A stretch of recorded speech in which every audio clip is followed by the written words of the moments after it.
오늘 저는 여러분과 함께 율법으로부터의 자유라는 제목으로 은혜를 나누고자 합니다.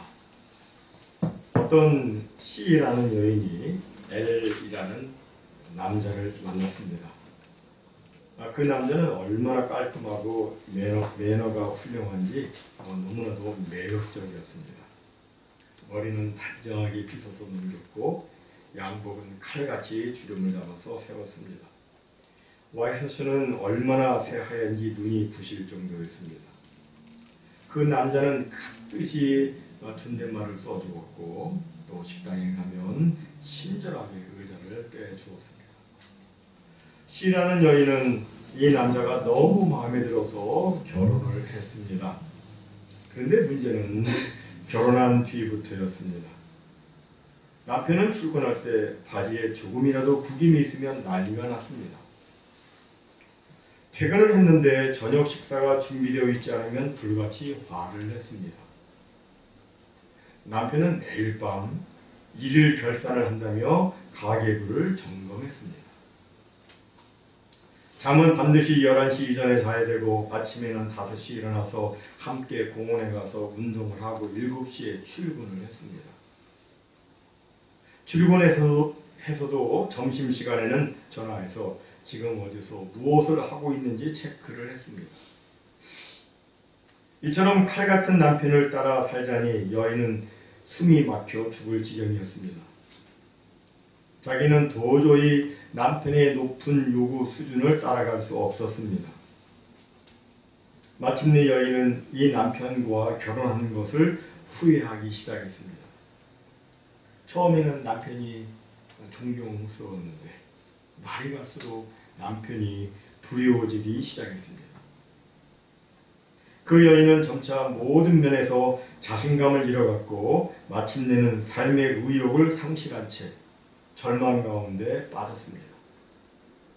아무리 노력해도 남편의 요구에 미치지 못했기 때문이었습니다. 그러던 어느 날 남편이 퇴근길에 그만 교통사고로 죽었습니다. 처음에는 자기가 과부로 홀로 되었다는 데서 충격을 받았지만 솔직히 자신의 내면에서는 어떤 해방감마저도 있었습니다. 남편이 죽은 지 얼마간의 세월이 흐른 후 이 C라는 여인은 J라는 자상한 남자를 만나게 되었고 그래서 재혼하게 되었습니다. 이 J라는 남자는 전 남편 L과는 달리 매사에 이해심이 많고 자상하고 말을 많이 하기보다는 또 들어주고 늘 도와주는 그런 남자였습니다. 아내가 실수할 때에도 나무라거나 핀잔 주지 않고 그럴 수도 있다고 하면서 늘 따뜻한 위로를 베풀었습니다. 이 새로운 남편과의 관계 속에서 이 여인은 점차 잃었던 자신감을 되찾기 시작했습니다. 규칙이 없어도 그녀의 새 가정에는 따뜻한 질서가 있었습니다.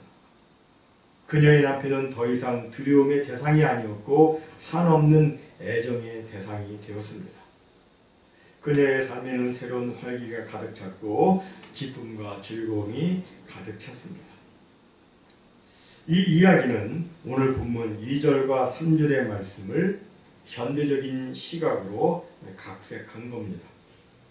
이 C라는 여인은 바로 영어 크리스천의 첫 글자이고 J라는 새 남편은 예수, 지저스의 첫 글자입니다. 그럼 여러분 L이라는 남편은 무엇을 상징하는 말인 것 같습니까? 율법, law의 상징입니다. law. 저나 여러분이나 우리가 예수라는 분을 인생의 새로운 주인으로 새로운 남편으로 섬기기 전에는 모두 율법을 섬기며 살았습니다. 믿는 사람들이건 믿지 않는 사람들이건 사람들은 모두 예외 없이 율법에 매인바되어 살아가고 있습니다. 간혹 나는 율법과 상관없이 살고 있다 라고 말하는 분이 있을지 모르지만 우리가 이미 로마서 2장에서 살펴본 것처럼 유대인들에게만 율법이 있는 것이 아니라 이방인들에게도 율법이 있습니다. 그 율법은 바로 양심이라는 율법입니다. 율법의 특징은 무엇을 하라 또는 하지 말라는 것인데 사람의 양심도 성경의 율법처럼 하라는 음성과 하지 말라는 음성을 그 마음속에 끊임없이 들려주고 있습니다. 이럴 때는 이렇게 되지 않아? 자꾸 얘기를 해줍니다. 지금 모든 사람은 율법 아래에서 살고 있는 겁니다. 그런데 우리의 딜레마는 율법이 하라는 것은 하지 못하고 하지 말라고 하는 것은 하고 있다는 겁니다. 그리고 율법은 율법을 지키지 못한 사람을 정죄합니다. 그래서 우리는 이 율법을 보면서 양심의 가책을 받기도 하고 절망과 갈등을 느끼기도 합니다. 그러던 어느 날 예수라는 새로운 남편을 만납니다. 이제 그의 삶은 율법 아래서 사는 것이 아니라 그리스도로 말미암아 새롭게 살게 된 겁니다. 그는 이제 율법에 대하여는 죽은 것이고 예수 그리스도와 더불어 새로운 삶을 살게 된 것입니다. 오늘 본문 1절은 이렇게 말씀합니다. 형제들아, 내가 법 아는 자들에게 말하노니 너희는 그 법이 사람이 살 동안만 그를 주관하는 줄 알지 못하느냐? 이 말씀처럼 법은 사람이 살 동안만 그를 주장합니다. 주관합니다. 이것은 누구나 다 알고 있는 보편적인 상식이죠. 일반적인 상식입니다. 그래서 법 아는 자들에게 말하노니 이 말은 너희들 다 알고 있지 않느냐? 그런 얘기예요. 너희들 다 알고 있는 것처럼 법은 사람이 살 동안만 그를 주관한다. 그렇죠. 지난 1963년 11월 22일에 존 F. 케네디 대통령이 리 하비 오스발드라는 사람에 의해서 암살을 당했습니다. 당시 케네디의 죽음은 미국뿐만 아니라 전 세계를 놀라게 한 엄청난 사건이었습니다. 그런데도 그 암살범은 한 번도 법 집행을 받은 적이 없었습니다. 왜냐하면 그는 재판을 받기 전에 죽었기 때문입니다. 즉 법은 죽은 사람에 대해서는 아무런 주장을 하지 못하는 겁니다. 이렇게 사도 바울은 사람들이 다 알고 있는 기본 상식을 가지고 이야기를 하고 있는데 핵심 내용이 뭐냐면 우리 사람은 율법과 뗄 수 없는 마치 부부와 같은 그런 관계였다는 겁니다. 하지만 부부법에서 남편과 아내 중 어느 한쪽이 죽으면 이 부부법의 구속이 끊어져 버리듯이 우리가 율법에 대해서 죽게 되면 율법으로부터 우리는 해방될 수 있다는 겁니다. 그럼 여러분 우리가 어떻게 해서 율법에 대해서 죽을 수 있습니까? 그 답이 4절에 이렇게 나와 있습니다. 그러므로 내 형제들아 너희도 그리스도의 몸으로 말미암아 율법에 대하여 죽임을 당하였으니 이는 다르니 곧 죽은 자 가운데서 살아나신 이에게 가서 우리가 하나님을 위하여 열매를 맺게 하려 함이라. 이 말씀에서 중요한 포인트는 우리가 그리스도의 몸으로 말미암아 율법에 대하여 죽임을 당했다는 겁니다. 그런데 여기서 한 가지 특이한 것은 너희가 죽임을 당했다라고 하지 않고 뭐라고 되어 있어요? 너희도 죽임을 당했다라고 했다는 것입니다. 그럼 어째서 너희도입니까? 너희도라는 말은 너희만 그런 것이 아니라 다른 누구도 포함되어 있다는 말인데 그럼 누가 또 율법에 대해서 죽임을 당한 겁니까? 누가 죽임을 당했죠? 율법에 대해서? 예수 그리스도께서 율법에 대해서 죽임을 당하셨습니다. 여러분 하나님의 독생하신 아들이신 예수님께서 어째서 십자가에서 죽으셨습니까? 예수님은 아무 죄가 없으셨어요. 또 예수님은 원하시기만 한다면 12군단도 더 되는 천사들을 명해서 죽음을 피하실 수도 있었습니다. 그런데 어째서 예수님은 죽음을 피하지 않으셨습니까? 그것은 바로 율법 때문이었습니다. 성경이 밝게 말씀하고 있는 바와 같이 예수님이 이 땅에 오신 것으로부터 시작해서 십자가에 죽으시기까지의 모든 것은 율법을 이루기 위해서입니다. 예수님은 마태복음 5장 17절에서 자신이 세상에 온 것은 율법이나 선지자를 폐하러 온 것이 아니라 율법을 이루기 위해서, 율법을 완전하게 하기 위해서. 그 완전이라는 말은 불완전한 것을 완전하게 한다는 것이 아니고 성취한다는 accomplish의 개념입니다. 율법을 이루기 위해서, 율법을 성취하기 위해서 오셨다고 이렇게 말씀하셨어요. 율법을 이루기 위해서 내가 왔다. 무슨 의미입니까? 우리가 아는 것처럼 율법은 하나님이 내셨죠. 하나님이 내셨기 때문에 율법은 옳은 거예요. 율법은 의로운 겁니다. 거룩한 겁니다. 율법에는 1.1핵이라도 무시될 말씀이 없습니다. 완전하신 하나님이 내신 율법은 또한 완전해요. 율법은 우리에게 바른 길을 가르쳐 줍니다. 그런데 율법에는 사람이 죄를 짓게 되면 하나님의 심판을 받아 죽을 것이다 라고 선포되고 있습니다. 그래서 율법에 대해 범죄한 우리 사람들은 모두 이제 율법을 다 지키지 못했기 때문에 율법의 정죄 아래 놓여서 영원히 죽을 수밖에 없게 된 것입니다. 이러한 우리를 구원하기 위해서 예수님은 이 땅에 오셨습니다. 그리고 자신을 율법 아래에 두셨고 우리 모든 죄를 대신 짊어지셨습니다. 우리의 죄를 대신 지셨으니 예수님은 이제 죄인이 되신 겁니다. 그래서 예수님은 율법이 죄에 대하여 선고하는 형벌인 하나님의 저주의 심판을 받아서 십자가에서 죽으신 것입니다. 하나님은 우리의 죄를 그냥 눈 감아 주실 수 없으십니다. 하나님은 사랑이시지만 죄를 지은 사람을 심판도 하지 않고 무조건 용서하실 수는 없으십니다. 만약 하나님께서 죄에 대한 공의로운 심판을 하지 않고 그냥 스리슬쩍 무마해 버리신다면 하나님은 더 이상 공의로운 분이 아니십니다. 그래서 하나님은 자기도 의로우시며 또한 예수 믿는 자를 의롭다 하시기 위해서 그리스도로 하여금 우리 대신 율법의 저주를 받게 하셨고 이를 통하여 율법의 정죄 아래 있는 우리를 자유케 해주신 겁니다. 이렇게 예수님께서 율법의 요구를 다 이루셨으니까 이제 신자는 율법으로부터 자유하게 된 겁니다. 성도는 더 이상 율법 아래에 있지 않습니다. 성도는 그리스도와 함께 십자가에서 율법에 대해서 이미 못 박혀 죽었어요. 우리는 이미 죽었습니다. 율법과 우리는 아무 관계없어요. 하지만 많은 사람들이 이것을 모르고 있습니다. 그래서 율법으로부터 자유케 되었음에도 불구하고 신앙생활을 율법적으로 하는 사람들이 있습니다. 여러분 교회에 왜 나오십니까? 감사 감격해서 예배드리기 주님 앞에 예배드리기 위해서 나오십니까? 아니면 안 나오면 하나님한테 한 대 맞을 것 같아서 나오십니까? 만약에 후자라면 율법적으로 신앙생활을 하는 거예요. 신자는 율법과는 아무 관계가 없습니다. 신자는 율법으로부터 자유해요. 율법으로부터의 자유. 그러나 물론 이렇게 오해하면 안 되겠죠. 나는 율법으로부터 자유케 되었으니까 나는 이제 율법 없이 말씀 상관없이 나는 내 마음대로 내 좋은 대로 하겠다.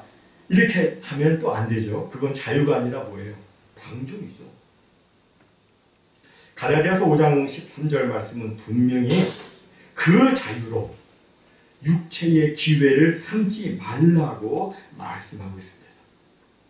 즉 우리 그리스도인은 주님이 주신 그 자유를 가지고 육체의 기회, 자기 정욕을 위해서, 자기 욕심을 이루기 위해서 막 그렇게 살면 안 된다는 거예요. 그러면 우리는 무엇을 위해서 살아야 됩니까? 이에 대해서 오늘 4절 하반절은 이렇게 말씀합니다. 4절을 쭉 한번 읽어보겠습니다. 그러므로 내 형제들아 너희도 그리스도의 몸으로 말미암아 율법에 대하여 죽임을 당하였으니 이는 다르니 곧 죽은 자 가운데서 살아나신 이에게 가서 우리가 하나님을 위하여 열매를 맺게 하려 함이라. 여러분 우리가 무엇을 위해서 율법에 대해서 죽었다고 말씀합니까? 무엇을 위해서? 다르니 곧 죽은 자 가운데서 살아나신 이에게 가서 예수님에게 가서 하나님을 위하여 열매를 맺기 위해서라고 말씀합니다. 우리가 율법에 해방된 것은 예수 그리스도에게로 가서 그분과 결혼하는 데에 목적이 있습니다. 우리 성도는 그가 남자이건 여자이건 예수를 영적 신랑으로 모신 신부들입니다. 주님은 신랑이고 나는 신부. 이보다 더 완벽한 표현은 없고 완벽한 상태는 없습니다. 주님은 신랑, 나는 신부. 이 말을 하니까 예전에 무지했던 저의 모습이 생각이 납니다. 예전에 저는 주님은 신랑 되시고 나는 그분의 신부가 된다는 말씀을 잘 이해할 수 없었습니다. 제가 남자인데 어떻게 신부가 되나? 또 주님은 한 분이신데 어떻게 모든 성도들이 그의 신부가 되나? 등등 저희 육적이며 세상적인 시각 때문에 그 말씀의 의미를 이해하지 못했습니다. 나중에 성경을 통해서 그 말씀은 그런 육적인 의미가 아니라 신랑과 신부의 이름할 수 없이 가까운 사랑의 상태를 표현하는 비유적, 영적 의미라는 것을 알게 되었습니다. 세상에서 신랑과 신부보다 더 가까운 관계는 없는 것처럼 우리 성도와 주님과의 관계도 그런 겁니다. 아무리 자식이 가까워도 자식은 일촌이고 남편과 아내는 무촌, 한몸입니다.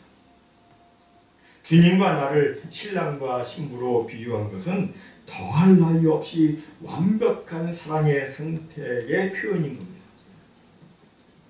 진정 예수 그리스도는 우리의 남편이며 예수님보다 더 좋은 남편은 없습니다. 에베소서 5장 25절에서 29절까지를 보면 이렇게 말씀하고 있습니다. 남편들아, 아내 사랑하기를 그리스도께서 교회를 사랑하시고 그 교회를 위하여 자신을 주심같이 하라. 이는 곧 물로 씻어 말씀으로 깨끗하게 하사 거룩하게 하시고 자기 앞에 영광스러운 교회로 세우사 티나 주름 잡힌 것이나 이런 것들이 없이 거룩하고 흠이 없게 하려 하심이라. 누구든지 언제나 자기 육체를 미워하지 않고 오직 양육하여 보호하기를 그리스도께서 교회에게 함과 같이 하나니. 이 말씀처럼 예수님의 사랑은 교회를 위해서, 자기 신부를 위해서 자신의 생명까지도 내놓는 사랑이고, 또한 말씀으로 깨끗하게 하사 흠이나 티가 없이 거룩하게 하시며 존귀하고 영광스럽게 하는 사랑입니다. 그리고 필요한 모든 것을 공급해 주시고 또 보호해 주시는 사랑입니다. 그래서 예수님을 남편으로 보신 사람은 모든 필요한 것을 공급받으며 안전으로 보호받고 그리고 흠이나 주름 잡힌 것이 없이 점점 깨끗하게 되어서 아주 존귀하고 영광스럽게 되는 것입니다. 그리고 하나님을 위해서 아름다운 열매를 맺게 되는데 그 열매는 바로 거룩입니다. 여러분, 거룩이란 겉으로만 경건한 척하는 것이 아닙니다. 거룩이란 예수님을 그대로 닮는 것입니다. 나의 삶 전체를 통해서 예수님처럼 나도 예수님을 닮아 하나님의 영광을 위해서 살고 하나님을 찬양하며 사는 삶을 의미합니다. 이런 삶을 살게 되면 거기에는 성령의 열매가 주렁주렁 맺히게 되죠. 의의 열매, 빛의 열매가 맺혀지게 됩니다. 우리는 다 부족한 사람입니다. 그래서 하나님께 기도합니다. 부족하기 때문에 기도하죠. 자기가 부족한 줄 모르는 사람은 기도하지 않으면 안 해요. 우리는 연약하고 부족하고, 그러니까 주님 앞에 기도해요. 그래서 잠자리에 들거나 깰 때 주님, 오늘도 이 부족한 저이지만 제가 하나님을 위해서 사랑 열매 풍성히 맺을 수 있도록 하나님 저를 도와주시옵소서라는 기도를 또 하나 합니다. 잠깐 보이다가 없어지는 안개와 같은 인생이지만 그래도 내가 숨을 쉬고 움직이는 동안에 하나님을 위한 열매를 많이 맺고 싶사오니 하나님 저를 도와주옵소서, 이렇게 기도를 합니다. 그 기도를 하나님께서 들으시죠. 그리고 또한 반드시 응답해 주십니다. 여러분, 우리 크리스천은 율법과 사별하고 예수 그리스도와 결혼해서 하나님을 위하여 선하고 아름다운 열매를 맺는 새롭고 은혜로운 삶을 살게 된 사람들입니다. 하나님 기뻐하시는 열매를 맺는 것, 이것이 바로 복음을 믿는 자의 마땅한 모습인 것이고 우리의 삶의 목적인 겁니다. 신앙생활이란 이런저런 율법 조항을 정해놓고 그것을 억지로 지켜나가는 도덕 생활이 아닙니다. 일주일에 성경 몇 페이지, 기도 몇 시간 이렇게 정해놓고 그 목표 달성하면 막 기뻐하고 미달하면 눌리는 것이 신앙생활이 아닙니다. 신앙생활이란 나를 위해 생명까지 아끼지 아니하시고 내어주신 그리스도와 더불어 사는 것입니다. 신랑 되신 그리스도를 사랑하고 그분과 교제하며 그분과 하나가 되어서 살아가는 그리스도와의 영적 생활, 영적 결혼 생활이 바로 신앙생활인 겁니다. 참 신자는 예수님을 사랑하기 때문에 성경을 읽습니다. 예수님과 더 깊은 사랑의 교제를 나누기 위해서 기도를 합니다. 그리고 예수님의 사랑을 전하기 위해서 전도하고 예수님을 사랑하기 때문에 시간과 물질을 들여서 봉사하고 또 십자가를 지고 희생하기도 하는 겁니다. 모쪼록 율법으로부터 해방되어 예수 그리스도에게 간 우리 모두에게 하나님께서 요구하시는, 하나님께서 기뻐하시는 의의 열매, 거룩의 열매가 풍성하게 맺혀지기를 소원합니다.